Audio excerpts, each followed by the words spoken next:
Alright, 2003 BMW E46. This is a 325 XI model. Problem we're having is I've noticed for quite some time that every time it rains, the floor in the car is wet. And then recently I was driving down the road while it was raining hard, and some water started dripping off the A-pillar here onto my leg, and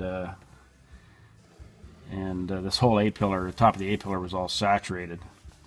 And so we're going to determine the cause of that and see what the fix is. Alright, first thing we're going to do is remove these screws here from the visor. There's 3 Phillips head screws here.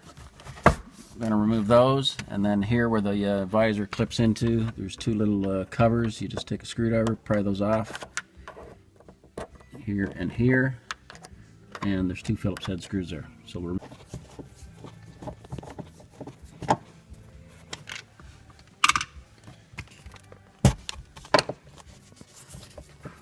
visor's loose. There's just a little plug here for the to operate the visor light, so just unplug that. Alright, next thing I'm going to do is pop this light out of here, because I'm going to peel the headliner back a bit so we can see what's going on. So pop that headliner out of here, and there's a little plug on here as well. Unplug that. Bulb's in there. Next thing I'm going to do is take this handle off of here. So a little screwdriver in there, pry the cover off. Should reveal a Phillips head screw on each side.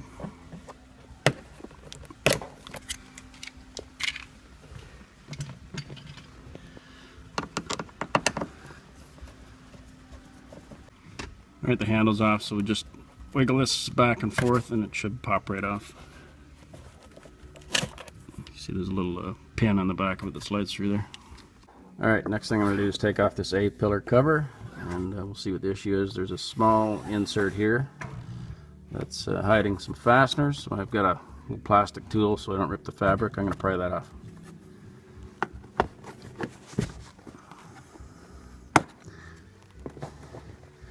My plastic tool is a little too thick, so I'm going to use this tiny screwdriver.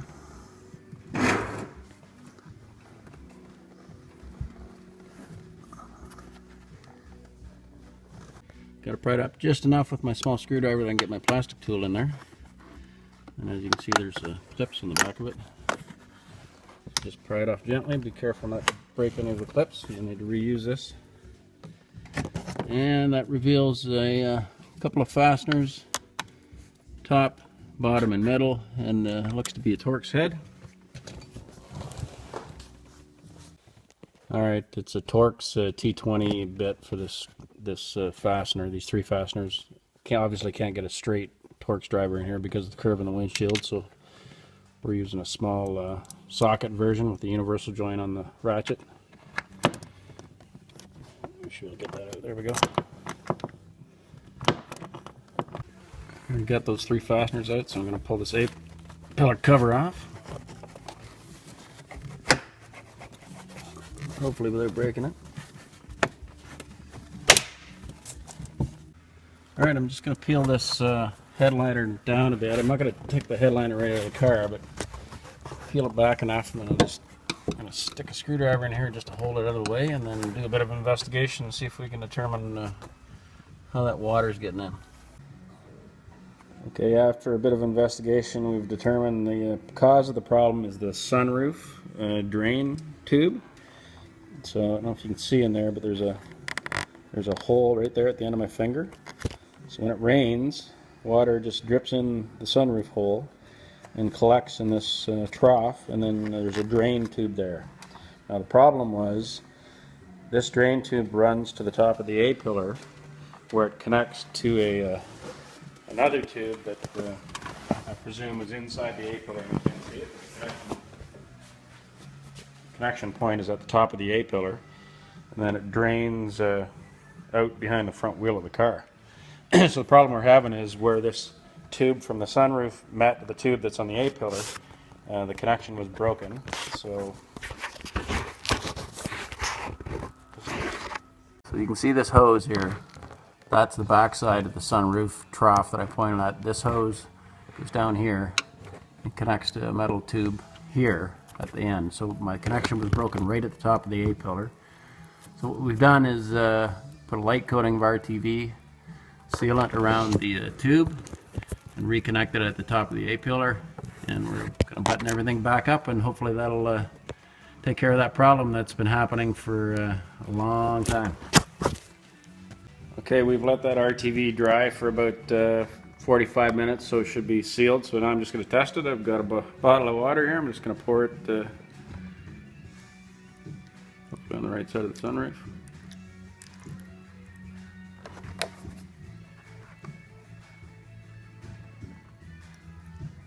Just to see if I get any water coming inside of the car. That should be good. Looks like we have no leaks inside the car.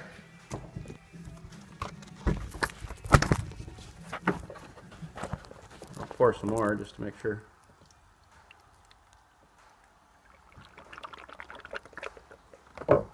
Yeah, so I see it leaking out the front wheel, so I think it's working as it should.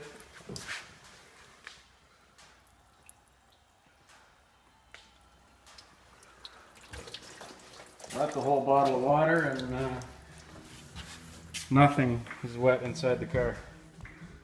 Sure looks like it fixed it. Okay, I'm going to tuck this headliner back in here. A couple things you want to make sure of. Make sure your wire, your connection points for your visor mirror and your light are hanging out of the hole, so you don't tuck them back in there. I just take my plastic tool because you're going to have to tuck this headliner back into the trim, or this windlass stuff. So I just use my plastic tool, tuck that in.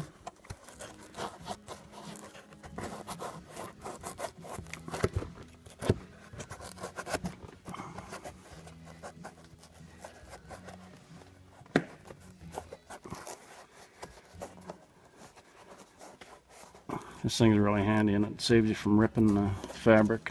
There you go. Tucked in. Next thing we're going to do is put the A-pillar cover back on.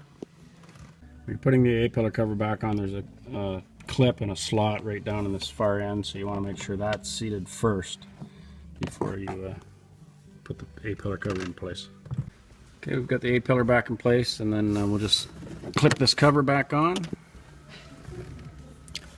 I'll start from the bottom and work my way up. Careful not to break any of the clips. It should be as simple as pressing it into place. Then I'll pop these covers for the handles in place. Slide into position.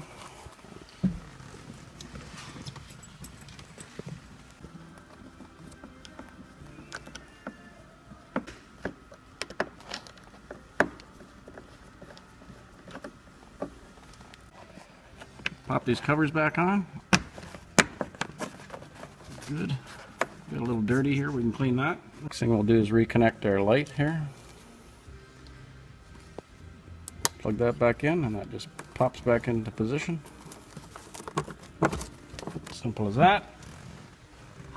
And we'll reconnect our visor.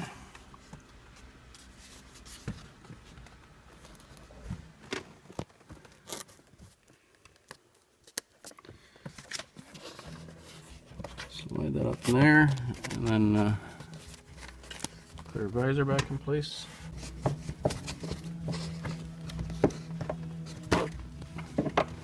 Alright, next thing we'll do is install the visor catch.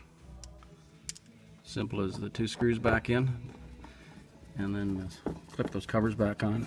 Something that just occurred to me. This water problem we've been having for quite some time, and not too long ago I had to replace the light control module, which is essentially the headlight switch, which has a module on the back of it that stores all the car's VIN and mileage information. So it's an expensive item. I can't remember the retail price, but a couple $100 at least to replace this light module. I ended up buying one on eBay for 35 bucks. But when I took the old one out, I'd noticed some corrosion on that light module, and wondered to myself at the time how it looked like it had gotten some moisture in it, and I wondered how the heck that was happening. But now that we've discovered the source of this water issue, the potential I think had existed, that water was probably running, since that connection at the top of the A-pillar wasn't there. The water was running inside the A-pillar and then dripping in at the end of the A-pillar in behind the dash and getting moisture in there, and that was probably the cause of that failure of the light control module. Alright, that's pretty much it. I'm just tidying up a bit of the trim here to make sure the A-pillar's tucked back in. So hopefully this video was helpful to somebody that's had the same issues with the leak, or perhaps even the light control module, determining the source of the problem. And see you next time.